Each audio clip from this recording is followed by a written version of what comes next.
Ask any combat pilot, they'll tell you there's a nightmare worse than crashing behind enemy lines, realizing no one is coming for you. Not today. Not tomorrow. Not ever. We don't speak of it much, but we all know the feeling. A verdict passed in silence, handed down from the men who count risks, weigh worth, and make peace with sacrifice. Sometimes you're the one they leave. The one they mark as lost before the fight is over. That was my verdict the morning we went down in Jaurez Pass. The belly of the Apache split open on descent, rotors gone dead, and then there was just the sickening tilt of the earth coming up fast. I remember the sound of bone on steel, my co-pilot's scream folding into a gurgle, and then nothing. When I came to, there was blood in my mouth. Half my ribs felt like paper. I blinked up into fog so thick the mountains might have vanished entirely. The radio crackled with static, but no voice returned my calls. I knew what that meant. There were no recovery birds coming. Command had logged us, no recovery achievable. I heard it later, written in sterile code. The ravine was too steep, too exposed. 12 hours for the fallback team, if they made it at all. I would die here. Not in a blaze of glory or with my boots on, but crumpled in a seat that smelled of hydraulic oil and smoke. Alone. Until the shadow broke the fog. I thought I was hallucinating. A silhouette moved through the low mist, small, upright, sure-footed. It climbed, no hesitation, through shale that bit and tore. I blinked again. It wasn't an Afghan herder. Not the way they moved. Purposeful. Geared. Then she was there. Kneeling at my side. She pressed 2 fingers to my neck. Her gloves were torn. The skin beneath caked with dirt and blood. She whispered my name once, quiet like a prayer. Hold on. I asked her later how she even knew to come. But she never answered directly. Just shrugged like it was obvious. Her name was Jessie. That much I learned. Not on any rescue list. Not logged in the dispatch manifest. But real, and there, and stubborn as hell. She worked maintenance for the Air Guard detachment stationed at Bagram. Grew up in Kansas farm country, where the sky is so wide it dares you to vanish under it. Her grandfather fought in Vietnam, came back with a chest full of medals and hands that shook. He taught her early, you don't wait for permission to save a brother in arms. Jessie lived by that. She wasn't lift certified, wasn't cleared for field ops. She was supposed to stay grounded, map routes by headlamp inside canvas tents, unseen. But she'd heard the radio call. Overheard command logging us dead. And in her head, a map unfolded, some goat trail, unmarked, climbing toward a ridge. She packed a harness, a med kit, a battered canteen. No fanfare. She left before dawn, slipping past the perimeter while the world still thought me gone. They didn't see her go. No one did. But a drone operator caught it later, scanning for movement.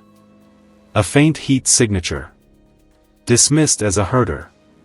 A blip they filed away. I wasn't awake when she pulled the rescue sling around me. But I remember the ascent. Every sway of my broken body against the slope. Every catch of breath as she climbed alone, dragging dead weight behind her. She slipped once, I felt the lurch in the harness, but she didn't fall. We breached the ridge by morning. A pave hawk circled low, about to return empty. They'd given up. Then the crew chief saw her. A figure coming out of the mist, burdened but standing. They dropped the winch. A pilot muttered through the comms, we violated protocol. She kept the promise. When they lifted me, I glimpsed her face streaked with grime, her eyes steady. When the cable came back for her, she clipped herself in. Quiet. As if she was just part of the equipment. At Bagram, the logs still read, recovery failed. But that afternoon, Jessie walked into the hangar. Torn vest, bloodied gloves. She didn't speak. Just kept walking until she disappeared into the maintenance bay. No medals. No citation. Only the footage, the drone's heat scan of a lone figure hauling a brother home. Nobody looked away after that. I didn't wake fully until Bagram. The morphine kept me between places, half in the tent where the medics worked, half still on that ridge where the air was thin and my ribs wouldn't let me breathe right. When the fog finally cleared from my head, the ward was dim and quiet. There was a young nurse at my side, scribbling on a clipboard, her eyes heavy from too many shifts. She noticed me stirring. "You're lucky," she said, without looking up. "You shouldn't have made it." I tried to speak. My throat was dry. "Water?" I nodded. She held the cup steady to my lips. "You owe that girl your life," she said. "Jessie." The name sat like a stone in my mouth. "Jessie." "I don't know her," I managed. "You don't have to," she said. "She knows you." I drifted back under, but her words clung like threads I couldn't shake. It was 2 days before I stood. The ribs screamed when I moved, but I had to see for myself. Word had spread through the base like a current under the surface, quiet but persistent. People spoke of a maintenance tech who did what trained teams refused. I hobbled down the hangar row, clutching the wall like an old man. Jessie was there, bent over a dismantled Black Hawk rotor. Her hands were bare, knuckles scabbed. She didn't look up. I cleared my throat, but it came out hoarse. "Jessie?" She wiped her palms on a rag, turned just enough to see me. Her eyes flicked over the hospital band around my wrist. "Supposed to be in bed," she said. "You saved my life." She shrugged. Someone had to. I didn't know what I expected, a handshake, a speech, some mutual nod to fate. But she was already turning back to the rotor. "You didn't have to." That's what the log said too. Her voice was dry, flat. She wasn't dismissing me, she was stating fact. "Why?" She paused, the wrench in her hand catching the light. "Because," she said slowly, "somewhere out here, my brother's bones are still waiting to be brought home." She said nothing more. I didn't ask. You learn when to stay quiet. I sat there a while, watching her work. No rank on her sleeve worth noting. No ceremony waiting. Just sweat, grease, and methodical patience. Back in the ward, I asked around. Nobody could tell me her last name. Jessie. That was all. The logs remained unchanged. No recovery achievable. But we knew better. Weeks later, a junior officer reviewing drone footage brought it up in briefing. "Sir, thermal scans from the Jalrez sector. Something anomalous." The playback flickered on screen. A faint white line, winding upward. A human heat signature, dragging another. 4 hours. No way a herder would climb like that with a body on their back. The room was silent. A major cleared his throat. "Maintenance tech, right?" What was she thinking? No one answered. The image played again, looped and ghostly. I asked to keep a copy. I watched it often after that. Especially on nights when my lungs refused to let me sleep. The shape of her, resolute in the dark, moving like gravity, was something to fight. She didn't ask for orders. She didn't wait for clearance. She just went. Some months later, I was back stateside. They pinned a medal to my chest in a sterile room where cameras clicked. The citation read "Valor in action, survival against odds." But I knew the truth. The odds weren't beaten because of me. They were beaten because one woman, unranked, unrecognized, refused to let me rot in a ravine. After the ceremony, I asked the brass about her. Nobody had a record. She was assigned to a maintenance unit, but no commendation filed. No debrief. It was as though she'd stepped off the map. I sent a letter to Bagram addressed to Jesse, Maintenance. It came back unopened. Years passed. The footage gathered dust in a folder on my shelf. Sometimes I'd watch, frame by frame, tracking her slow ascent through mist. Then, one winter, I was invited to speak at an air base reunion. They wanted a story of grit and survival. I didn't want to go, but I owed her that much. I told them about the ridge. About the shadow-breaking fog. About the woman who wouldn't leave a brother behind. I asked, at the end, if anyone knew her. A man stood up in the back. Lean, gray at the temples, oil-stained coveralls. "Kansas girl," he said. "Farm kid?" I nodded. She went home. Quietly. Didn't want medals. Said she had chores waiting. I asked for more, but that was all he knew. So I went to Kansas. The town was small. One main road, a diner, a hardware store, and fields that stretched until sky and earth forgot where they ended. I asked around, showing a still from the drone footage. Most shook their heads. A few murmured maybe, can't say for sure. Finally, an old man at the diner stirred his coffee and said, "You're looking for Jesse Ward. Lives out by the creek." I found the house miles out, a weathered farmhouse with wind chimes made from spent shell casings. The barn roof sagged, the field slept under winter frost. I knocked. No answer. I left the drone still, sealed in an envelope, with a note. "You carried me home. Thank you." I didn't leave my name. She didn't need it. Weeks later, I received a package. No return address. Inside, a single torn glove, streaked with grime. And a note in careful, blocky script. "We don't leave our own behind. Not then. Not now." That was all. I never saw her again.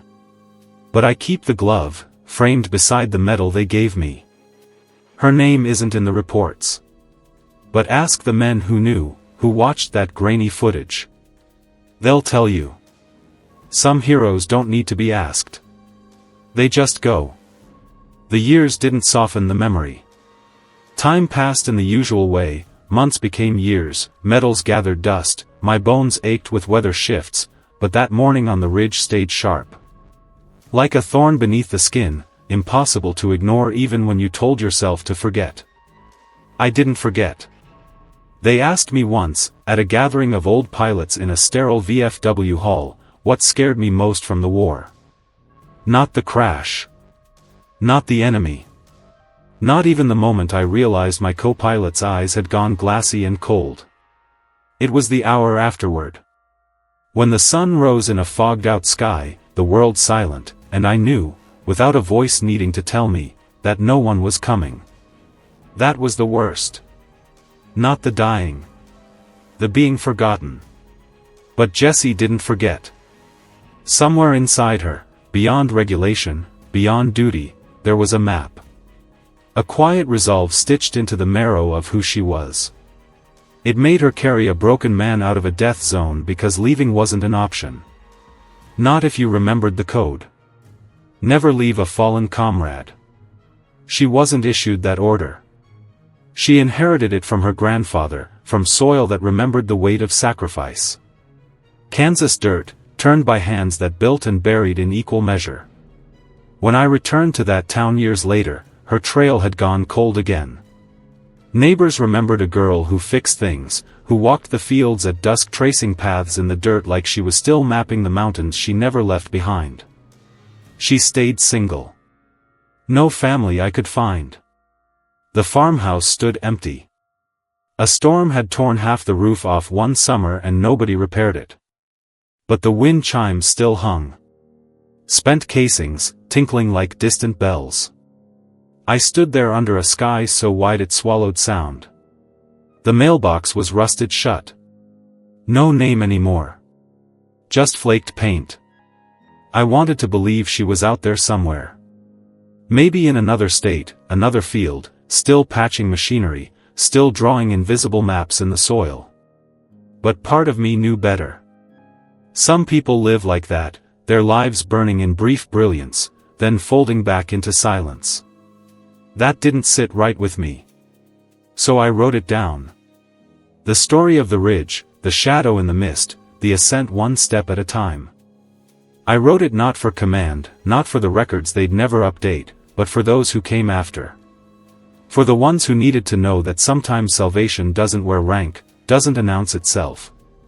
Sometimes it just climbs. I sent the story to a small military journal. A niche thing. No byline. Just the title. The Woman Who Climbed Alone. It ran quietly. No fanfare. But months later, I received a letter. Handwritten, scrawled in a shaky hand. No signature.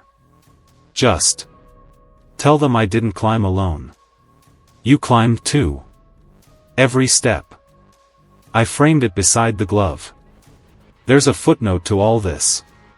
At a reunion some years back, a young lieutenant, sharp-edged and still green, stood during a Q&A session and asked, "Sir, in a situation where command says no recovery, what should we do?" The room was quiet.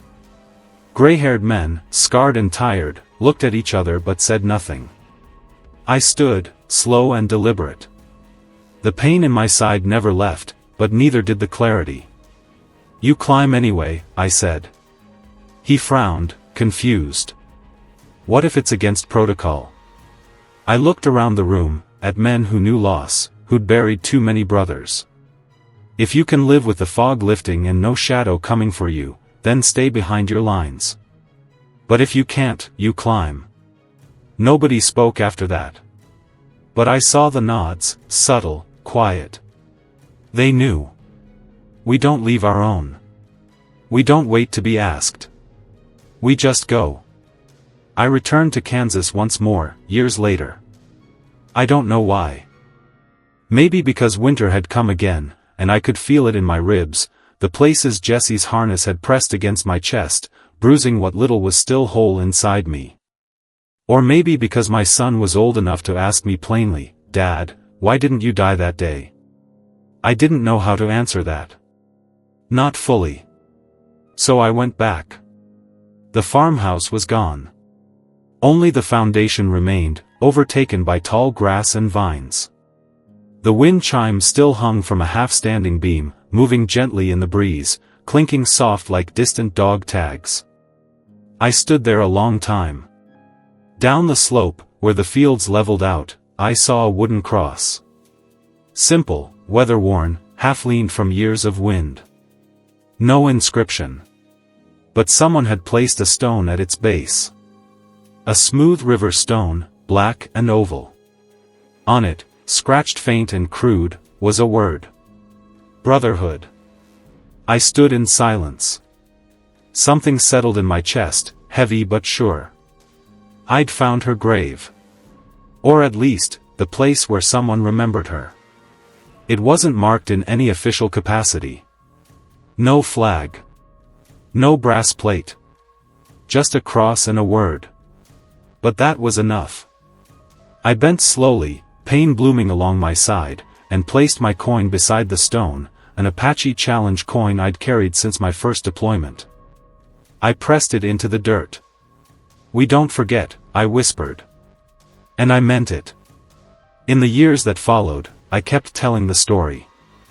In halls and hangars. In classrooms where new recruits, too young to shave, stared wide-eyed, hungry for tales of valor. I told them not about heroics or medals, but about grit. About a woman who climbed a ridge when every calculation said not to. There was a cadet once, blonde, mid-20s, who approached me after a lecture. "Sir," she said, "how do you know she wasn't just lucky? Could have died too." I smiled, thin and tired. She did die. A little, every step up that ridge. The cadet frowned. "What do you mean?" "Every time you carry weight that isn't yours, it takes something out of you. She left parts of herself on that mountain. You don't come back whole from that. The cadet didn't get it. Not really. But I did. You know, when someone carries the burden meant for the dead, it costs them. I still wake some nights feeling the harness tight on my ribs. Still hear shale sliding under her boots. Some debts don't vanish. They stay in the breath you take every morning, grateful but hollow. A few years ago, the Air Guard held a ceremony at Bagram, decades late. A memorial for unrecorded sacrifices, names forgotten, deeds unfiled. They asked me to speak. I stood before the plaque, cold brass under harsh sun, and told them. Not every rescue makes the logs. But every life carried from death's door remembers the shadow in the fog. I do. I paused then, the wind catching my voice. Her name was Jessie. That's all I know. That's all I need to know. After, a young tech approached me. He'd been stationed at Bagram only a year. Sir, do you think she'd want us to remember? I looked at the plaque, at the rows of names ending with unknown. I nodded. She'd want us to remember that someone always climbs. The tech stared at me, eyes clouded. We still lose people, sir. I clapped his shoulder gently. Then climb. Back home, in the quiet of my study, I framed that torn glove alongside the drone footage. It sits by the window, where morning light hits it first. Some mornings I sit there, coffee in hand, watching the dawn. I don't wait for answers anymore. I just remember. She climbed. And because she climbed, I wake to see the light. I didn't go back to Kansas again after that. Some places, once visited in memory, live better in the mind than in return. But that ridge in Jalrez? I visit that every time I close my eyes. I can still feel it, the way the shale broke beneath her boots, the dry air catching in her lungs, the dead weight I became on her back. You never think of yourself as dead weight until someone else carries you. I don't remember her breathing hard. I remember her silence. That's what stuck with me. She didn't curse the incline, didn't shout for help.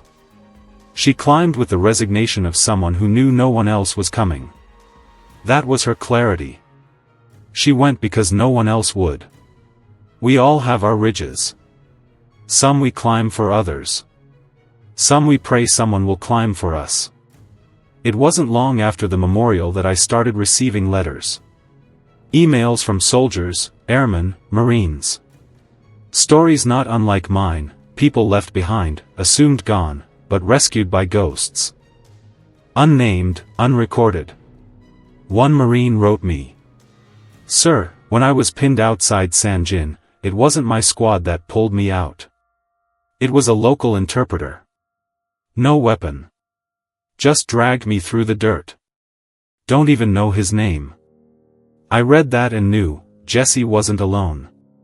There were others, everywhere, in every war, in every corner of the forgotten. And yet, the logs stay incomplete. They count victories. They count casualties. But no one counts the shadows that carried the living back from the dead. One day, a letter arrived with a return address, Fort Leavenworth, Kansas. It was from a colonel I'd never met. The letter was brief. Sir, read your account of Jalrez Pass. You may want to know, we had a maintenance tech named Jessie Ward. She never returned home. Killed in an IED blast near the convoy route, 3 months after your extraction. Wasn't supposed to be on that route. No orders.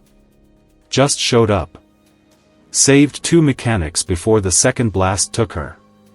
There was a photocopy of a casualty report. Barely a paragraph. Ward, Jessica Lynn.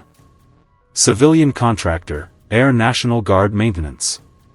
That was it. No mention of Jalrez. No mention of the ridge. I sat there with the letter for hours. Somewhere in Kansas, there might have been a funeral. Maybe not. Maybe just a folded flag given to someone who barely knew her, or no one at all. I remember staring at her glove, the torn fabric, the blood dark in patches. I whispered aloud, "You didn't make it home." But then again, she did. I was home. I was breathing. Because of her. And I carried that. When my son asked, years later, the question I'd been dreading. "Why you, Dad? Why did she choose to climb for you?" I answered as honestly as I could. "She didn't climb for me." He frowned. "She climbed because no one else did. I just happened to be the one there. That's the code, son. You don't climb because you know who you're saving. You climb because there's someone who needs you, and the fog doesn't care about names. We owe them that. The shadows who climbed. We remember them not because they asked us to, but because they didn't." Years later, they retired my uniform. My bones didn't hold as they used to. The ribs never healed fully. But I kept the glove. The drone still. And now, that photocopied report with her name typed faintly. Jessica Lynn Ward. Maintenance tech civilian contractor. But that's not what we call her. We call her the one who climbed. We tell our young recruits, when the logs say no recovery, when the brass says no path, you remember the woman who found one anyway. And if the day comes you hear the call, faint and dying in the fog, you climb. There is something about survival that binds you to the dead in ways you never shake. Some nights I hear the rotor blades in my dreams, the first sound that told me help was too far, the last sound before the mist swallowed everything. But more than the rotors, I hear boots on shale. I hear Jessie's footsteps, not hurried, not desperate, just steady, like she was moving towards something only she could see. I never asked how she navigated that slope. The maps didn't show a trail. The recon drones had missed it. But her mind had traced something real between the ridges. She trusted her own reckoning. That stays with me. The maps we're given aren't always the maps we need. When I was asked to speak at the War College the following year, I didn't read from notes. I just told them about Jessie. There was a young officer in the back, all sharp corners and clean lines, who raised his hand. "Sir, what would you say to someone who doesn't see the point in risking everything when command has already decided the outcome?" I looked at him a long while. "You ever been alone, son? Not just lonely. Alone, where the sky closes, and the radio is dead, and the cold sets in?" He didn't answer. "Then you don't know what it feels like to hear footsteps in the fog when you've given up hearing anything at all." I let the room sit with that. Jessie climbed not because she was told to, but because someone was waiting who didn't even know to wait anymore. That's why. Some people nodded. Some didn't understand. That's the way of things. You have to have been there. At the end. At the cliff's edge. I built a shelf in my home for her things, the torn glove, the grainy drone footage, the photocopied casualty report. I placed a small brass plate beneath it. Jessica Lynn Ward. She climbed. Nothing more. Visitors ask sometimes. I tell them what I can. But most just stare quietly. Some bow their heads, even if they don't know why. The gravity of the shelf speaks for itself. It was an enlisted man who first told me there was a phrase pilots passed between them after Jalrez. A superstition of sorts. If a mission looked bad, if odds were thin, you'd hear one pilot tell another, "Don't worry. Jessie's still climbing." I laughed when I heard that. A myth in the making, sure, but one I couldn't bear to correct. Because myths keep memory alive when official records fail. And official records always fail. There's no commendation for her.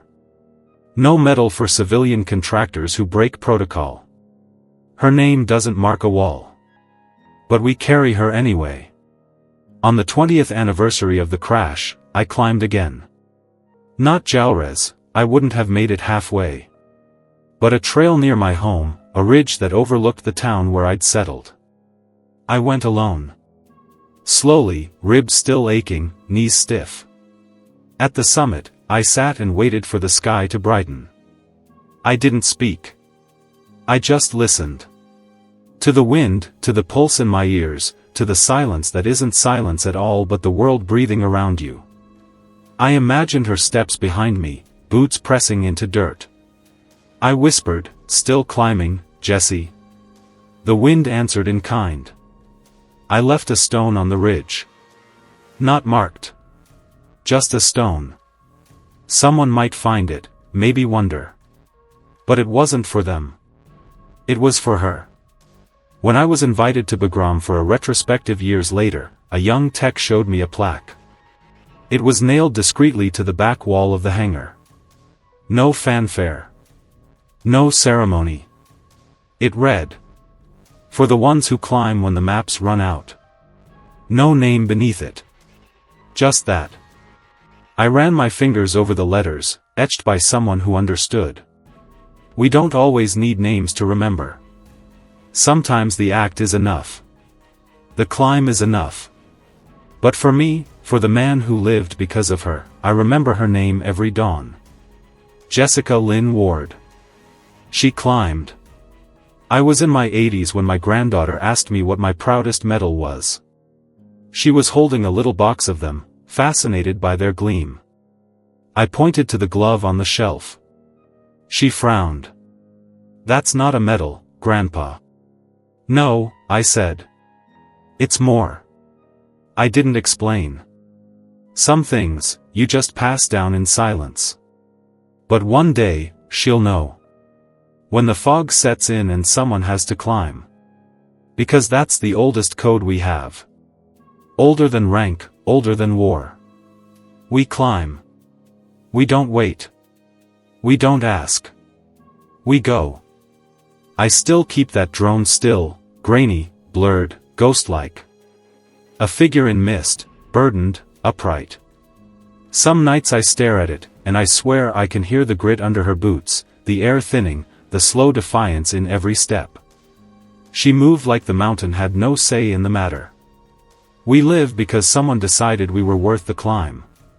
Ask any of the crew who saw her emerge from that ridge, shoulders squared, gloves torn, eyes forward.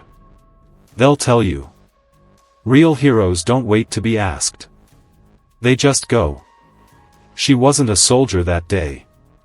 She was a promise kept. Never leave a fallen comrade. Without rank. Without orders. But with honor.